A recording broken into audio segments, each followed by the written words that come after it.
do I need to do to stay safe? What do I need to do to stay liked or needed or ahead of whatever might go wrong? And what happens if I stop performing? What happens if I can't do this? Here's what survival mode actually is. It's when the primary question organizing your decision isn't what do I want, but what do I need to do to stay safe? What do I need to do to stay liked or needed or ahead of whatever might go wrong? And what happens if I stop performing? What happens if I can't do this? When that question starts running the show, and it runs quietly under the surface automatically, below the level of conscious thought, everything you build gets organized around the answer to it. Your relationships, your career, your routines, your body, your self-development, all of it gets arranged unconsciously to keep the survival system comfortable. And no amount of better habits change what's organizing the life underneath the habits. That's what survival names. Not what you're doing wrong, what you've been doing intelligently to manage a nervous system that never got the memo. The environment changed. See, personally, I had the mindset and I did the routines, I did the yoga, I did the regulation, I did meditation every single morning, and I'm not going to say that that does not work, because it works, but it only works to a degree. When there's unconscious patterns that are running the show underneath that you are going to start adapting to every single time you feel threatened, unheard, unrecognized, unworthy. Anything that triggers that old survival pattern is going to start running the show in your place. And you think that it's your personality because you've done it for so long that you don't realize it's not.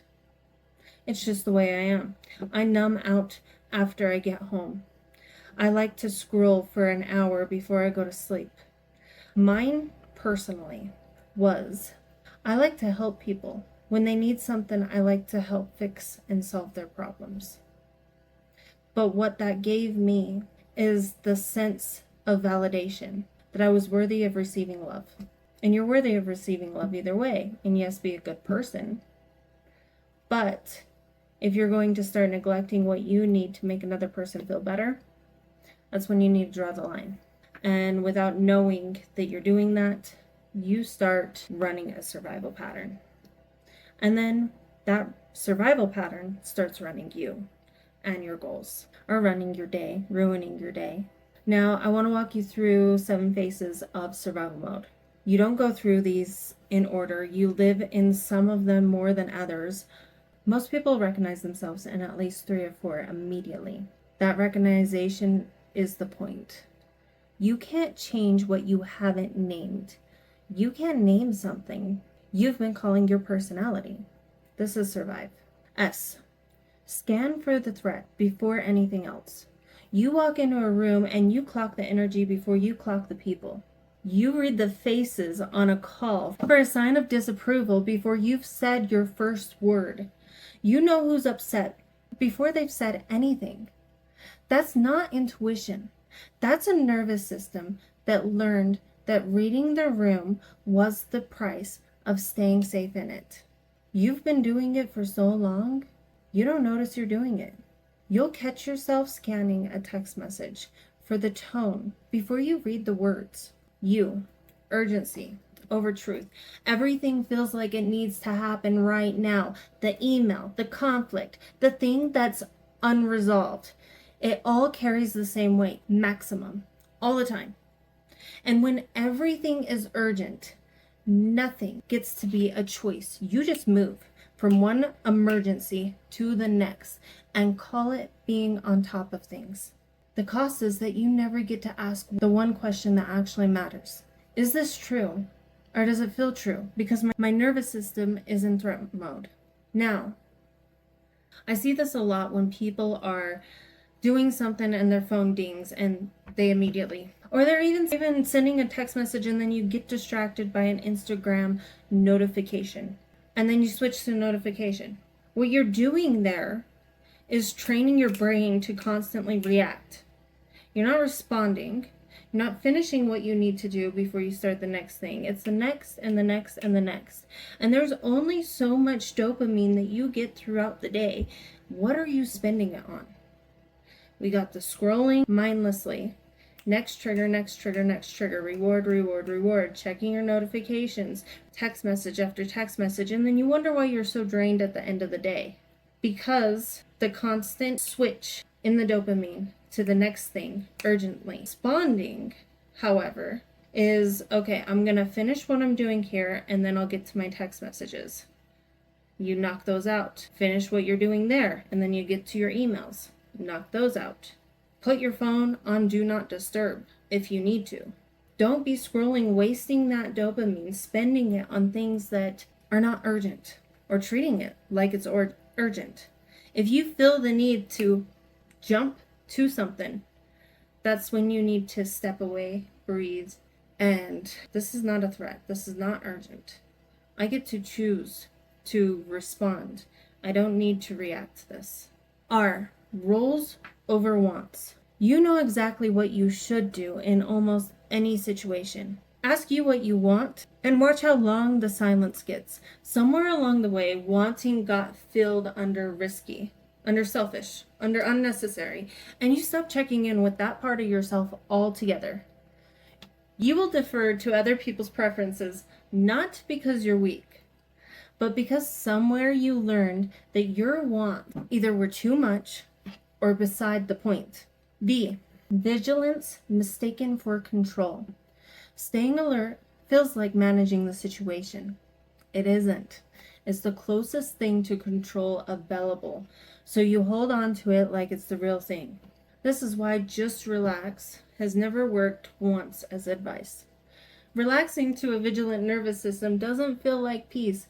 It feels like exposure, like the moment you stop watching is the moment something goes wrong. And this happens a lot with mothers. If I don't pay attention, something's gonna go wrong. But what if somebody texts me and I lose an opportunity? You're on high alert, hypervigilant all the time, and your nervous system is going crazy for it. I, invisible to yourself, invisible to everyone else. You are visible to everyone else. You can read a room in 30 seconds. You can tell me in detail how your closest people are doing this week. What they need, what's weighing on them, what they're not saying. Try describing how you're doing with the same level of detail. Notice how much shorter that answer is. You've gotten so good at tracking everyone else that you stop tracking yourself. Not because you don't matter to yourself, because tracking yourself never felt as urgent as tracking the people around you. V, validation as fuel. You run on being needed, on being the one people call, on being told you're doing a good job. And you are, even when you already know you are. Take that away for 1 week, a slow season, a quiet stretch, a vacation with nothing to prove, and watch how fast the floor disappears. The chaos at least came with fuel. The stillness just feels like being found out. I mean this. The validation becomes your identity. Who are you if you're not valid? Do you exist? Are you heard? And that's not the mistake, because everybody deserves validation. But can you validate yourself if somebody else isn't? Like I tell my son all the time, because he gets a new pair of shoes. Mom, do you like my shoes? Are they gonna like my shoes? What if they don't like my shoes? So what if they don't like your shoes? Do you like your shoes? Do you like you? It's great to have people validate you, but do you like you? Because I promise, if you don't have that internal awareness and you're constantly going off of somebody else's validation, you'll be broken by not getting validated. You won't know your identity when somebody doesn't praise you for your effort. You'll think that you are wrong. You'll second guess yourself. And instead, you need to know that you are valid for just existing, for just wanting that and giving something to yourself. E, exhaustion mistaken for effort. If you're not tired, does it count? Rest feels like falling behind, getting away with something You're about to be exposed. So you keep manufacturing reasons to stay tired because tired at least feels earned. Let that land. Tired feels earned. I was addicted to that. If I did not go to bed feeling exhausted, and trust me, even now, I'm constantly going. I wonder why my kid does not stop moving, and I think it's because his mom does not stop moving. And at the same time, I feel completely fine just going. So, yeah, we just go. We just do it. I like it. I like the grind.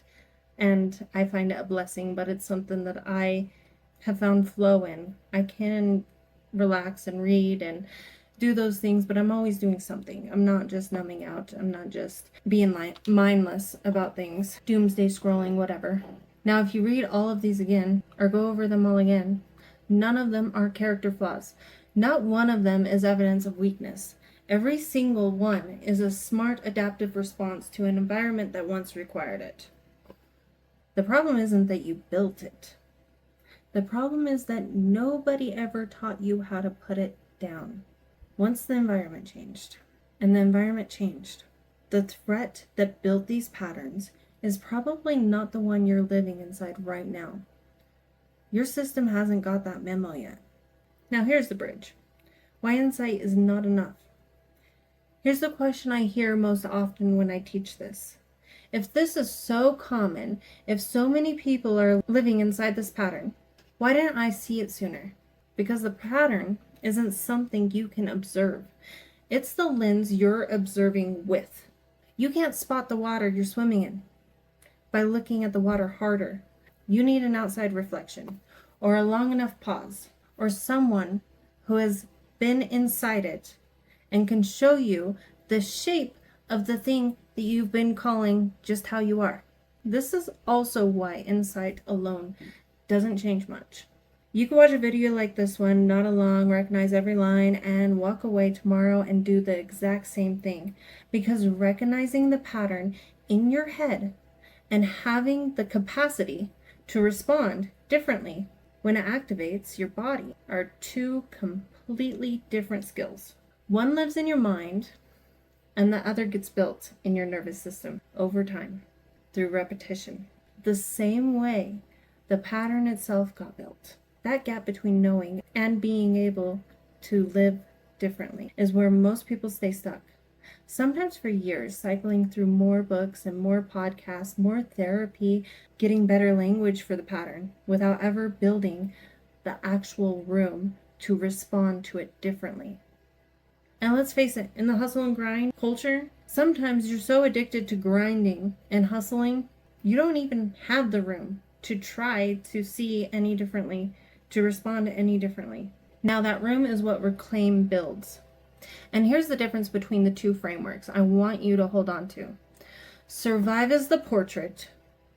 Reclaim is the path. Survive shows you where you are.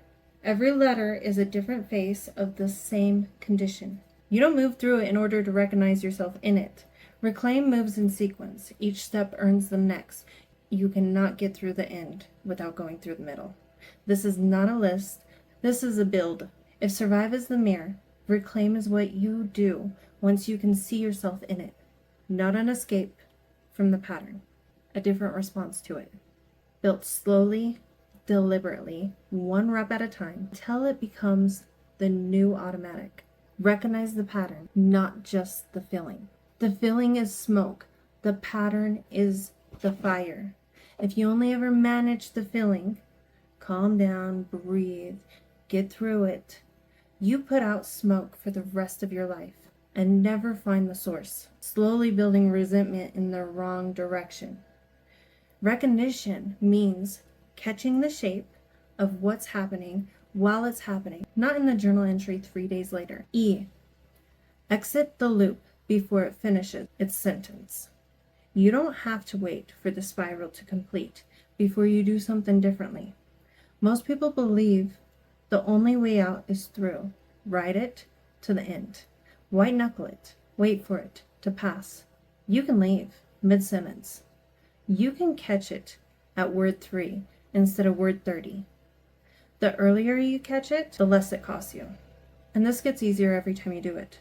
which is the whole point. It's a rep, not a revelation. So let me tell you, when I was going through this process and I was catching myself, that instant knee-jerk urgency feel of a reaction, I would leave the room. I would go into the bathroom. I would make an excuse. I would have to go to the bathroom. I'd splash cold water on my face. I'd calm myself down. I'd go for a walk. I'd go outside. I'd put my legs up on a wall and I would take full deep breaths from my diaphragm and full exhales. Now here's the thing. After creating the space, I was able to minimize the space. I was able to stay in it. And then I wanted to start practicing staying in that space and choosing what I was doing. Now, that is not always going to be possible, but it gives you insight on whether or not you're reacting to somebody that doesn't deserve the reaction. You're reacting to, because most of the time you are reacting to something that's happened in the past that you still have not dealt with, especially when it feels urgent, like you're jerked to do it, jerked to respond, jerked to take judgment of the situation. Most people are not coming at you to make you react. Most people are reacting from something within inside themselves. We would hope that they would tell us if it is something to do with us, and then we respond accordingly. But if you have that knee-jerk reaction underneath you of instant, urgent response to diminish the other person, you're more than likely not reading the situation right because you went into survival mode. So C, choose on purpose, not on autopilot. Autopilot kept you safe. It scanned, braced, performed, and it got you here. But autopilot doesn't ask you what you want. It executes the oldest available program. Choosing on purpose means slowing down enough to actually consult yourself before you act. Even when the consultation only takes 3 seconds, even when the answer ends up being the same. The act of choosing rather than running is what changes the nervous system's evidence base. L, listen to the body before the story. Your body knew before your mind made up a reason. Your shoulders were already up before your brain finished the sentence. I'm fine. Your stomach dropped before you'd consciously registered the threat. If you wait for the story to make sense before you respond to what's happening, you'll always be a few steps behind yourself. So listen lower, listen earlier. The body is not lying to you. It might be reacting to something old, but it's never making it up. This is also why physical practice isn't separate from this work. The gym, the training, the movement. That's not about aesthetics. That's where you learn to hear the body before the story runs. A, act without waiting for permission. Somewhere you are still waiting for someone to tell you it's allowed. To rest, to want something just because you want it. To take up space. To stop explaining yourself. To choose differently than what's expected of you. No one is coming with that permission. The capacity gets built in the exact moment you act without it. And I will tell you, so many times, this is exactly why when you tell someone your dreams, your aspirations, and they don't see it, your delusion, because let's face it, it's a delusion until you act upon it, until they see it come into reality. You try to outsource it to them, and they're not going to see it. It's not their passion, it's not their calling, and they have their own worldly views that led up to what they do and they don't do. And they'll have their own limitation of breaking free from that. But instead you outsource it, expecting them to be excited as you are. They're not going to be. You have to learn to act without permission. The first few times it will feel wrong, like you're getting away with something. That feeling fades. You start to really understand your intuition, and the capacity stays. I integrate it, don't perform it. Growth that needs an audience isn't integration. It's a new performance wearing the old one's clothes. Real integration is quiet. It doesn't need to be witnessed to count. Some of the most important shifts you'll make will be the ones no one else ever sees, ever notices. A choice you made in the moment no one saw. a pattern you caught before it finished, a promise to yourself you kept with no one watching. That's exactly how you'll know it's real. It is who you are. It is no longer somebody that you step into at a certain time in a certain place. And I've been there, I've done that. I mean, you're going to have multiple parts and they're going to serve multiple purposes. For instance, I know when I'm more masculine, wanting to run the show. I know when a toxic masculinity takes over versus a healthy one. I know that that's honestly where my control and most of my power lies. But now, after doing the work that I've done, if I grip onto that and try to hustle through things the way that I used to, then I lose all my intuition. And if I can find the grace, the space to give myself the feminine clarity that I need, things flow a lot easier without having to grip so tight. Now, if you ask me which one's more developed, which one I trust the most, I'm going to tell you all day long it's the masculine part, because I have done that for years, where the feminine part feels like I'm nurturing a newborn baby. And she's a little temperamental, we'll say that for now. But she's there, and she's developing really well, one step at a time. So make it home, not a destination you arrive at once and stay. A return you make over and over. Every time you drift back into the old pattern. And you will drift back. That's not failure. That's how building anything works. This is a capacity container. You don't get there and stay. You get there and leave and come back. And each return builds that capacity a little wider. The loop gets smaller. The pattern stops happening as frequent. The recovery gets faster. The distance between who you are and who you've been performing gets shorter every time. So maybe it does start with a little bit of performance until it is who you are, because it's a habit and rewiring. The goal is never to stop leaving. The goal is to know the way back every time. So example, I start dropping things multiple times a day. I start jumping at something, swear under my breath, have to breathe a little bit deeper that day, notice my heart rate rising a little bit more frequently, and then all of a sudden I can't think of what I need to say, of what I need to do. I'm making stupid mistakes and my next task does not come to me. That is when I need to come home to myself. I need to give myself that tender love, grace, compassion, and space to actually integrate and understand. Ooh, I got yelled at today and it didn't feel good. And I think it made me feel highly invalid, insuperior. And I need to now take a step back. I don't need to seek from that person understanding or make them understand how they made me feel. I need to take a step back and realize in that moment I outsourced myself to them. Or what they said and did really got under my skin to the point that it felt like an attack on my ego. And when it attacks your ego like that, you need to ask yourself, is this something that I truly believe about myself? Is this something that I'm not okay with and I'm still working on? And you give yourself that love and grace and compassion. Maybe it is. It's okay to be new and naive about it or immature about it, because it's not something that's fully integrated just yet. And you know that you still want to do it. Now, if it's an identity attack on you, by all means, I would say, I didn't really appreciate that. I don't feel like that represents me at all. I fully understand that you may have had that perception. And I hope that you see that's not who I am going forward.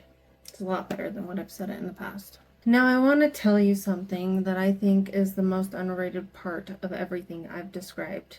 I didn't reclaim myself through journaling. I do journal and I do love to journal. I didn't get there through breath work or podcasts or finally understanding my attachment style or the affirmations, because I've done all that before, including the gratitude journaling. All of that gave me language. All of that gave me awareness. But the actual capacity, the felt experience of being different in the moment that counts, that got built every time I kept a promise to myself I didn't feel like keeping. Every workout that I showed up for, when the survival system said there were better reasons not to, that I was being selfish, that I shouldn't go. Every meal that I honored my body with instead of managed it. Every rep that got proved, not in my head, in my body, that I could do something hard and be safe on the other side of it. That's not a motivation story. That's the mechanism. Your nervous system doesn't update through understanding. It updates through evidence. And physical practice is the most direct route to generating new evidence, because the body is exactly where the old pattern was stored. You cannot think your way into a wider nervous system. You have to build it the same way you'd build any other capacity, through repeated, survivable exposure until the body has something new to run on. And when you learn to actually feel your body, that mind-muscle connection, what it feels like when it tightens up, when it releases, when stored energy is accumulating, or when you need to stretch, roll out, or let go. See, healing gives you awareness. Your actions give you evidence. The evidence becomes belief. The belief becomes identity. The identity becomes a different life. That's the sequence. That's the piece nobody had given me. That's what Lead Yourself Home is built around. So let me land this. You are not lazy. You are not undisciplined. You are not broken. You are someone whose life got organized around survival intelligently, adaptively, for good reason, and who is now ready for a different version of themselves to be in charge. Your life is always perfectly organized for the version of you currently running it. If survival is running it, your life reflects survival in your relationships, in your patterns, in your body, your choices.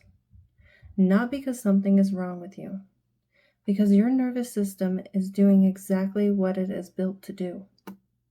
Survive shows you what's been running it. Reclaim shows you how to change who's leading. Lead Yourself Home is where it's built. You built the armor with repetition. You'll build your way out of it the same way. If you recognized yourself in the Survive framework and felt the pull of Reclaim, I want you to start somewhere specific. Now, I built a free survival mode assessment.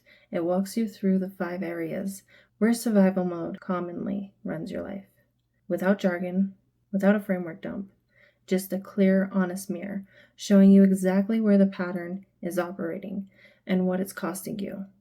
The link is below. Take it. See what it shows you.